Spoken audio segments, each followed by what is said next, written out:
Donc, comment nous préparer à notre mort? Ça, c'est vraiment, je dirais, une question essentielle. Se dire, mais tiens, qu'est-ce que je pourrais concrètement faire pour mieux se préparer à ma propre mort? Ouais, c'est pas évident hein, comme question, parce qu'on pense, comme j'ai dit au début, on pense pas nécessairement à sa propre mort. Donc, il faut quand même y réfléchir. Et il y a 4 mots qui me sont venus en tête à propos de cette question. C'est la vigilance, c'est la fermeté, le lâcher-prise et la paix. Alors pour cette notion de vigilance, j'ai directement pensé à cette parabole que Jésus donne à propos d'être prêt pour son retour. C'est en Matthieu chapitre 24, verset 42. Il dit ceci: « Veillons donc, puisque vous ne savez pas à quel jour votre Seigneur viendra. » Donc veillez, veillez, parce que vous ne savez pas quel jour votre Seigneur viendra.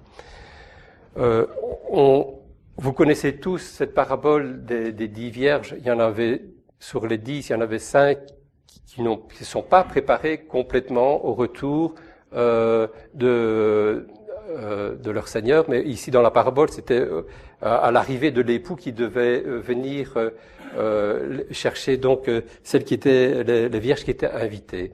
Il y en avait 5 qui avaient préparé suffisamment d'huile pour rallumer, parce qu'elles se sont endormies, elles ont pu rallumer leur lampe, et les 5 autres n'étaient pas préparés, sont partis, et puis elles se sont dit, je vais vite revenir, et puis l'époux va pouvoir m'ouvrir, et on voit dans le récit que l'époux leur dit, je ne vous connais pas. Ça, c'est sévère. Donc, je me dis, on pourrait faire l'association du retour de Christ avec notre mort. C'est la même réalité. Si ce n'est, vous allez me dire, ah oui, moi je serais content que Christ revienne aujourd'hui, on serait enlevé avec lui, et j'ai pas besoin de me poser de la question à propos de la mort. Mais notre mort, c'est terminé. Il n'y a plus après de possibilité de faire quoi que ce soit. Donc notre mort et le retour de Christ, c'est 2 événements qui sont semblables dans leur effet. Donc il y a cette notion pour notre mort de se poser la question, qu'est-ce qu'il faut faire pour être prêt? Et être prêt, ça nécessite pour moi avoir une réflexion, une attention, une prévoyance. Avec les vierges folles, on voit qu'elles n'ont pas réfléchi, elles n'ont pas eu beaucoup d'attention et de prévoyance. Alors je me pose la question, est-ce possible d'être prêt à 100%? Est-ce possible d'être prêt à 100%? Alors j'ai pensé à une parole de Paul qui dit ceci: « Car pour moi, Christ est ma vie et la mort m'est un gain. » Paul était complètement prêt, non seulement au retour de son Seigneur, mais il était prêt à mourir. C'est un homme qui pouvait dire à la fin de sa vie, et même là où il était arrivé, je suis complètement prêt au retour de trouver mon Seigneur et de mourir. Alors je me pose la question, est-ce que nous sommes prêts comme Paul à mourir et à rencontrer notre Seigneur? Est-ce que nous sommes prêts à 100%? Parfois, on ressent pas la plénitude de Christ en nous d'une manière continue. Parfois, on a la sensation qu'on est un peu sur les sommets et que Christ est vraiment en nous et qu'on est en paix, on est prêt à le rencontrer. Puis il y a des moments dans notre vie où c'est pas tout à fait le cas. J'avais pensé que Paul est rempli complètement de la présence de Christ en lui. Est-ce qu'on peut prétendre qu'on a tous cette notion de présence du Christ en nous? Il y a des personnes qui ont des degrés de foi différents, mais je suis convaincu que plus la présence de Christ dans notre cœur est une réalité, plus nous aurons des facilités à mourir et à être prêts à partir. Parce que s'il n'est pas complètement rempli, ça laisse des questionnements et aussi un peu cette notion de dire, oh non, je suis pas encore complètement prêt, je préfère rester ici, et on a un petit centre d'intérêt, on aime bien ce qu'on fait ici sur cette terre, donc on n'est pas complètement prêt. Hein? Vous allez me dire, c'est légitime. Mais lui, il était arrivé à vraiment cette dimension-là, Christ est ma vie, et la mort m'est un gain. Mais il dit aussi, ceci dit, que quand il dit aux Philippiens, je suis prêt à mourir, à rencontrer mon Seigneur, mais il dit par après qu'il était meilleur pour eux qui restent en vie pour leur avancement dans la foi. Donc lui, il était prêt et en même temps, il voulait encore continuer à fortifier les chrétiens comme les Philippiens. Donc voilà ces petits schémas pour montrer que pour nous, c'est pas toujours évident. Alors on peut faire la liste des choses qui ne sont pas évidentes pour nous de quitter cette terre. C'est clair qu'on n'a pas envie de quitter ce qu'on aime. Peut-être que quand on arrive dans un grand âge, on est plutôt prêt, et quand on est en souffrance. Quand je vois par exemple en soins palliatifs, les personnes qui sont en fin de vie après de longues souffrances, ils ont un désir de mourir. Je suis pas nécessairement convaincu qu'ils sont prêts à vouloir rencontrer leur Seigneur, mais ils sont prêts à partir, parce que pour eux la souffrance est devenue tellement intolérable qu'ils sont prêts à partir. Mais nous qui ne souffrons peut-être pas de la même manière, on n'est pas à ce niveau-là pour être prêts. Donc on n'a pas envie de quitter ce qu'on aime, son conjoint, ses enfants, ses petits-enfants, ses amis. Donc on n'est certainement pas prêt à quitter tous ces êtres chers. Et aussi, on n'a pas envie de quitter aussi les belles choses qu'il y a sur cette terre. Parce que j'ai fait une peinture un peu, je dirais, lourde de la terre sur laquelle on vit avec toute la corruption qu'il y a. Mais il y a des choses merveilleuses sur cette terre. On n'a pas envie, on a envie d'en voir encore de voir beau coucher de soleil. On a envie encore de voir des fleurs et la gaieté des couleurs des fleurs. Il y a tant de choses qui sont belles qu'on a envie encore de voir et d'apprécier, de déguster. Donc on n'est pas à 100% prêt. Alors, comment être plus prêt? Il y a cette dimension d'être plus ferme à l'idée de la réalité de la mort. Alors, ça veut dire quoi ça? Parfois, moi, quand je pense à cette idée de la mort que j'ai ma propre fin ici sur cette terre, ça peut me donner parfois un sentiment un peu d'anxiété. Et là, je me sens pas ferme dans ma foi. Je me sens pas solide. Donc, j'ai besoin d'être plus ferme dans ma foi, on a besoin d'être plus solide dans notre foi pour être prêt à l'idée de la réalité de la mort dans notre vie.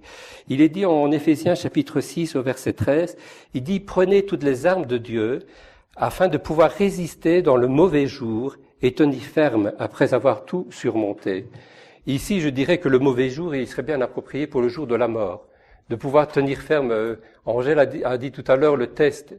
Cette notion de test d'épreuve, c'est vrai que la mort, c'est vraiment la dernière épreuve pour nous sur cette terre. Et on a besoin d'être plus ferme, d'être plus solide dans notre foi. Et le moyen d'y arriver, quand il parle de prendre toutes les armes de Dieu, c'est pour faire court, c'est prendre la justice de Dieu, prendre la parole de vérité, le bouclier de la foi, le casque du salut. Donc il y a des choses que Dieu nous donne ici et maintenant pour être plus ferme. Mais il y a une vérité, vraiment une vérité qu'on a besoin de se répéter plus souvent et qui se retrouve dans le cantique numéro 185. Ça aurait été peut-être bien de chanter. D'ailleurs, ce cantique, c'est à toi la gloire. Il est dit, il est ma victoire. Redis sans cesse, et ça c'est une autre strophe, redis sans cesse que Christ est vainqueur. De pouvoir se répéter que Christ est ma victoire, que Christ est victorieux et qu'il a remporté la victoire sur la mort. Donc on a besoin de vivre la victoire du Christ beaucoup plus dans notre vie. Et ça, je vous confesse, c'est pas suffisamment complet encore dans ma propre vie d'avoir cette dimension que Christ est ressuscité et que je vis cette victoire dans ma propre vie. Donc on a vraiment besoin de s'ancrer dans cette vérité, de se la rappeler. Quand on l'est ensemble, je pense que c'est le meilleur moment. Quand on chante des chants comme ça à la gloire de Dieu et quand on chante la résurrection, ça booste, ça donne de l'énergie, on le sent bien. Et on a besoin d'avoir cette fraternité pour nous le rappeler et pour vivre cette réalité de la victoire du Christ. Quand on est un peu seul chez soi ou au travail, on est vraiment dans la préoccupation de ce qu'on doit accomplir. On n'est pas en train de penser à la victoire du Christ tout le temps. Donc on a vraiment besoin dans notre vie, dans la prière et aussi collectivement dans la fraternité de se le rappeler. Donc le cœur affermi par la vérité. Je rappelle cette parole de Jésus en Jean chapitre 11, 25. Celui qui croit en moi vivra quand même il serait mort. Ça, on a besoin de se rappeler que nous qui croyons en lui, nous vivrons même si nous sommes morts. Donc c'est la continuité de la vie éternelle. Donc être plus ferme et aussi apprentissage de la confiance en Dieu. Et j'avais pensé le lâcher-prise. C'est un terme qu'on aime encore bien dans le jargon au niveau infirmier, quand par exemple en soins pédiatriques, on a parfois le sentiment que les patients ne lâchent pas prise, ou bien que les familles ne lâchent pas prise, parce que les familles sont tellement attachées à leurs proches, à leur être cher, qu'elles ont du mal à le laisser partir. Donc on a vraiment besoin, comme en tant que chrétien, de lâcher prise à l'idée de sa propre mort. Alors ça voudrait dire quoi? Ben déjà concrètement, c'est dans la succession des pertes dans la vie.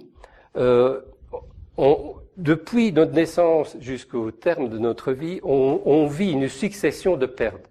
Que vous le vouliez ou pas, vous avez quitté le monde de l'enfance pour arriver dans le monde de l'adolescence, puis vous avez quitté l'adolescence pour aller dans le monde adulte. Et c'est ainsi de suite. Au travail, vous avez perdu peut-être votre travail, vous avez dû retrouver autre chose peut-être qui peut-être vous a pas plu, mais il y a cette notion toujours de perte dans la vie.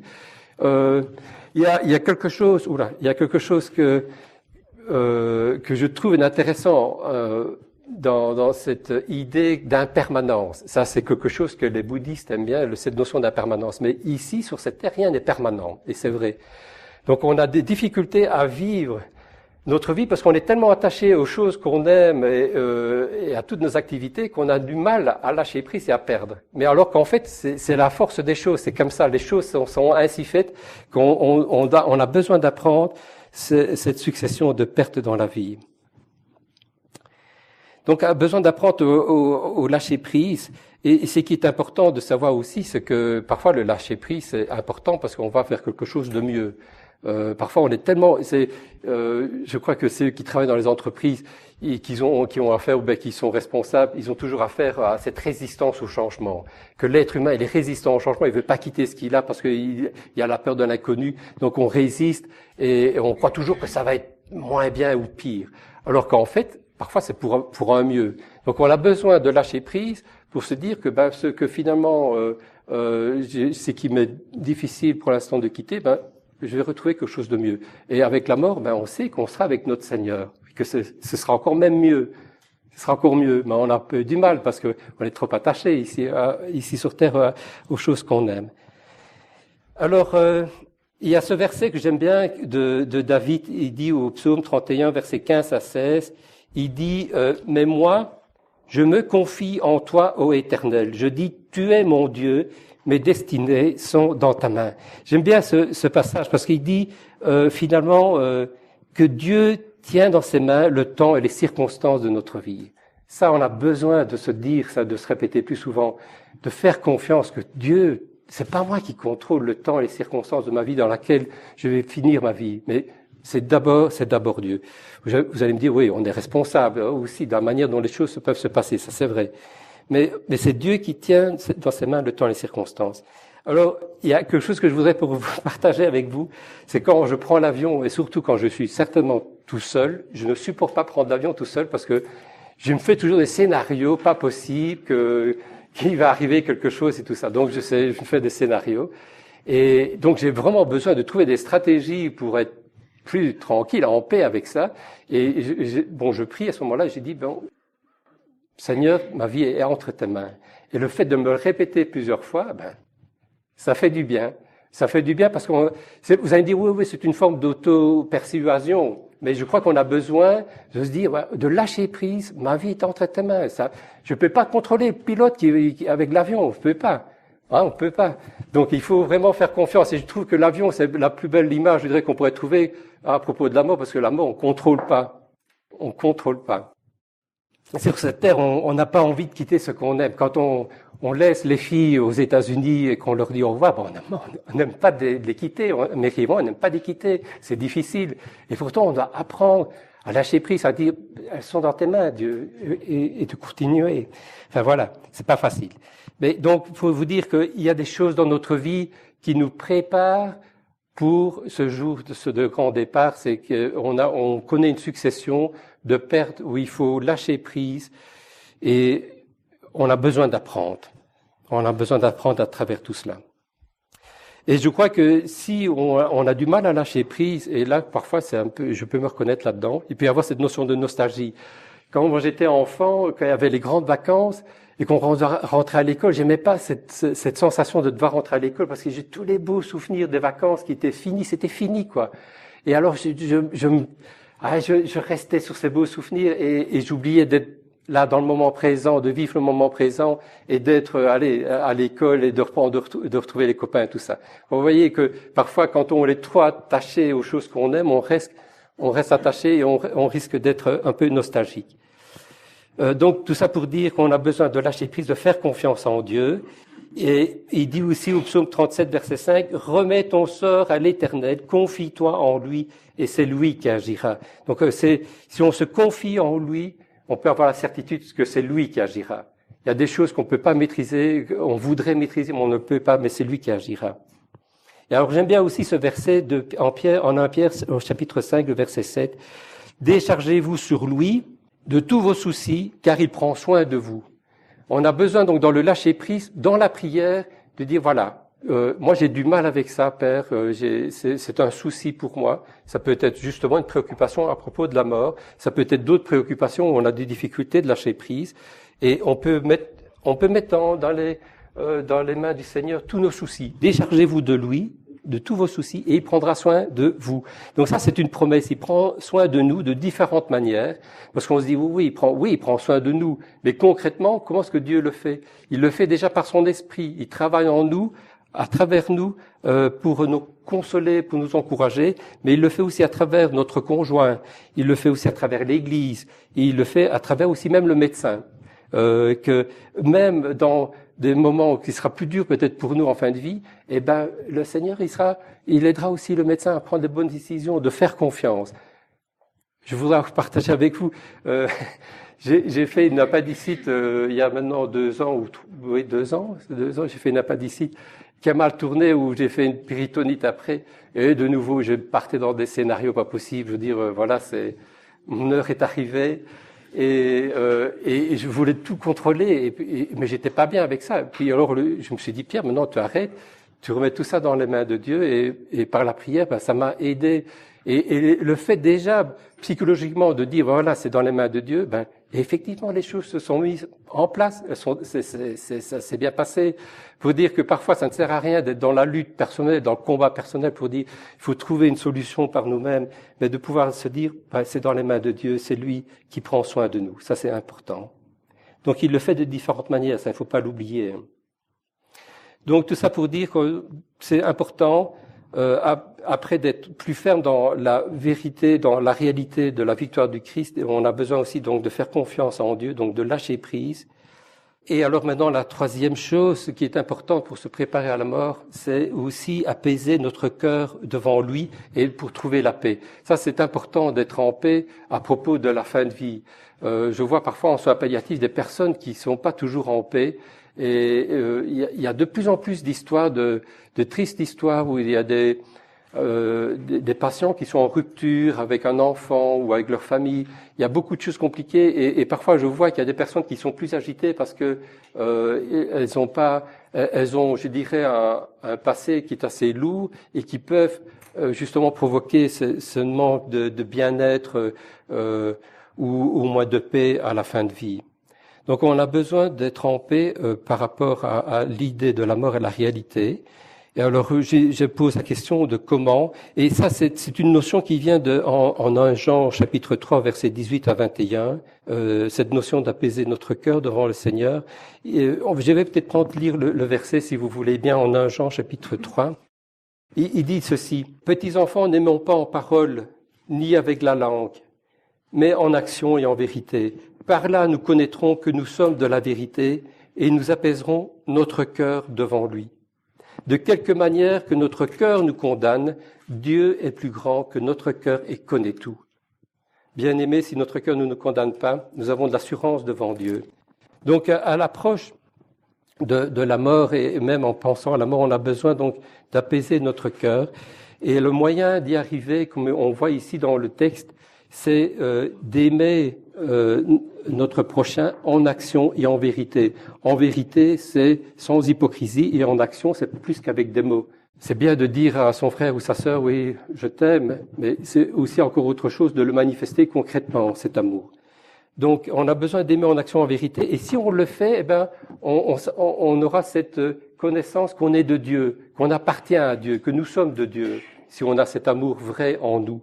Et ça, c'est apaisant d'avoir cette réalité-là de vie en nous. Moi, j'étais un peu admiratif devant cette sœur que j'ai pu accompagner et qui était vraiment en paix dans sa fin de vie. Et c'est vraiment une dame qui avait vraiment fait le bien pendant toute sa vie et qui avait vraiment, vraiment aimé ses proches, mais aussi ses frères et sœurs. Et elle était tellement, je dirais, dans cet amour, que c'était naturel et qu'elle était en paix. Donc, je crois que c'est vraiment... j'ai envie de dire que plus l'amour sera en vous, plus vous serez en paix. Et donc ça c'est important pour se préparer justement à la mort. Donc aimer en action en vérité, faire le bien, c'est en 1 Pierre chapitre 3 verset 10 que si vous voulez aimer la vie, écarte-toi du mal et fais le bien. J'en parlerai un petit peu demain de ce verset. Mais cette notion de faire le bien, ça va avec l'amour, parce que faire le bien découle de l'amour. Mais quand on fait du bien, on a une certaine, je dirais, satisfaction. On est content d'avoir fait du bien à l'autre. Et donc, ça va avec l'amour. Et si on recherche à faire le bien pendant sa vie, je crois qu'à l'aube, au terme de sa vie, on sera aussi plus en paix. Alors, j'ai marqué travailler nos autocondamnations. Ça, parfois, on peut se retrouver là-dedans où on a tendance à s'auto-flageller, soit parce qu'on est perfectionniste et on voudrait être un chrétien parfait et on sait qu'on ne l'est pas, mais il y a cette tension en nous où nous voudrions arriver à cet idéal de chrétien vraiment engagé et qui a une relation conséquente avec Dieu et profonde avec Dieu, mais on voit que c'est pas toujours le cas. Donc, on peut être déçu de soi-même, parce qu'il y a des choses, encore des faiblesses dans notre vie, et avec ce perfectionnisme-là, ça peut, on n'est pas, je dirais, on n'est pas complètement apaisé. Ou si ça peut être un esprit scrupuleux, ça peut être aussi une notion de culpabilité qui n'a pas bien été résolue, des choses dans le passé peut-être qui n'ont pas été bien résolues, et aussi cette sensation de décalage, je l'ai déjà dit, mais qui crée une tension entre l'idéal et ce que nous sommes. Parfois, je trouve que dans l'Église, on est des frères et sœurs, mais on est pécheurs et parfois on oublie de dire j'ai des problèmes aussi dans ma vie.